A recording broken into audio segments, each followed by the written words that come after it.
Houve essa renúncia no ano passado, no município de João Dias, né?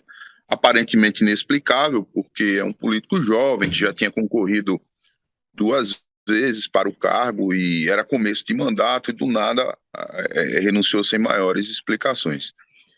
Passado algum tempo, ele ingressou na justiça e conseguiu demonstrar as circunstâncias nas quais essa renúncia aconteceu, que houve uma ameaça de morte à sua pessoa, houve uma ameaça de morte à sua família, e comprovado isso, esse processo foi julgado em julho desse ano, foi reconhecido lá na comarca de Alexandria que o ato de renúncia era nulo.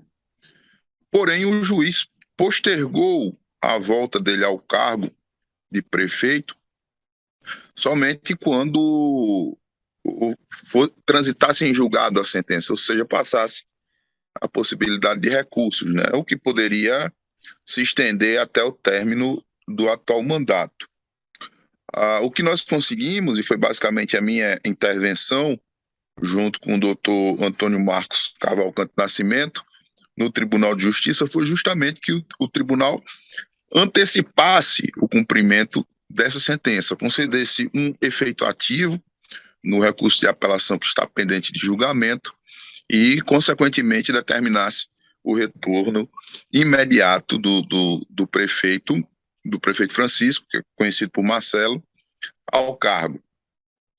No dia de hoje, foi um dia bem movimentado para o município, vários oficiais de justiça, a força policial na cidade para dar cumprimento a essa decisão, porém o presidente da Câmara não foi localizado, a prefeita não foi localizado, enfim, e já houve uma nova determinação do juiz, inclusive, para que amanhã, a partir das 11 horas, independentemente de qualquer pessoa ser localizada, ele sente a cadeira de prefeito e comece a exercer o seu mandato já na prefeitura de João Dias. No caso, a decisão aí é para retorno imediato. Retorno imediato. Então, amanhã, independentemente de aparecer presidente da Câmara ou a vice-prefeita que está em exercício, ou qualquer vereador, qualquer secretário, ele está no exercício do cargo de prefeito. Silvano, para que as pessoas entendam, a renúncia, a ameaça de morte tem uma relação direta ao cargo de prefeito. Essa renúncia a ameaça de morte foram por questões políticas? É mais ou menos assim ou não? Tinha. O que ficou registrado nos autos é que a própria vice-prefeita e pai dela, os familiares, tinham interesse em que ela assumisse e a coisa caminhou nesse sentido, né? Para que o cargo fosse transmitido para ela. Foi isso que foi reconhecido pela justiça. E no caso, então, a vice-prefeita passa a condição de acusada, é isso? E ela pode sofrer alguma penalidade? Não. Pode, mas aí é no âmbito criminal, né? O que nós estamos discutindo nesse momento é no âmbito civil.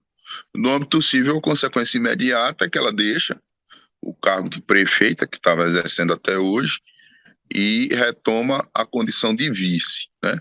Os desdobramentos daí para frente, inclusive de natureza eleitoral e de natureza criminal, aí são outros processos que vão desenvolver, porque, teoricamente, isso é crime contra o Estado Democrático de Direito, né? Teoricamente, isso também é infração de natureza político-administrativa, que pode levá-la também à perda do mandato de vice-prefeita. Do ponto de vista eleitoral, na sua visão, na sua opinião, é uma decisão inédita? É, temos. Eu ouvi falar apenas de um caso em que tinha havido renúncia e depois se conseguiu voltar atrás, que parecia, mas não era exatamente nessas mesmas circunstâncias. Especialmente do ponto de vista jurídico, essa decisão ela traz uma grande novidade. Ela acolhe uma tese que é a tese do efeito ativo na apelação, é uma tese que eu desenvolvi no ano de 2010, defendi lá em Recife, no Congresso de Direito Processual, e que a gente tinha vários precedentes, mas para outras circunstâncias, para servidor público, para estudantes ingressarem na faculdade, mas realmente envolvendo um cargo de prefeito, um cargo maior de chefe de executivo, a gente consegue aplicar essa tese pela primeira vez. Isso me deixa muito feliz, não só como advogado, mas também como professor, como docente, né, depois de tantos anos defendendo essa, essa possibilidade aí na academia. E como cidadão também, porque prevalece a força do voto, prevalece a vontade democrática, que não pode ser subjugada dessa forma. Eu queria que você explicasse melhor, um pouco melhor aí dessa sua tese. A teoria que eu criei do efeito ativo na apelação é justamente para possibilitar que o tribunal, em determinadas circunstâncias, ele possa antecipar o resultado de um recurso que ele ainda vai julgar no futuro. Mesmo na pendência desse julgamento, que ele possa antecipar os efeitos da decisão que é previsível de se acontecer. E essa tese defende a aplicação desse efeito justamente em circunstâncias nas quais o decurso do tempo possa tornar inviável o exercício do direito. No caso do mandato político, isso fica muito bem demonstrado, porque a cada dia que passa é um dia a menos de mandato.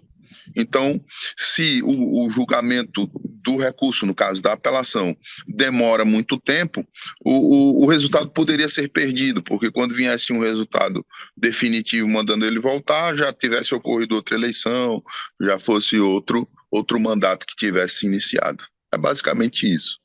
E no caso, nesse caso específico do prefeito, essa decisão já é definitiva ou ainda é possível uma reviravolta no caso, ou não é mais? Não, ainda é uma decisão temporária, né? Ainda teremos recursos pendentes para serem julgados pelo Tribunal de Justiça.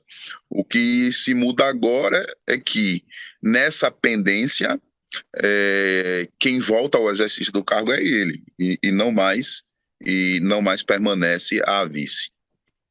Ok, Cídulo, muito obrigado pela participação, parabéns pelo trabalho aí, à frente de uma situação como essa, né? Mostra que um caicoense, advogado, docente, aí tem ideias, possíveis de ser executada e que melhora o caminho aí da sociedade. Parabéns e sucesso no seu trabalho. Muito obrigado, meu querido. A prova de que a ciência acompanha o cientista, né? E não é o fato da gente estar no Nordeste ou no Sul, no Sudeste, que não se pode fazer ciência de qualidade. Muito obrigado, um abraço a todos.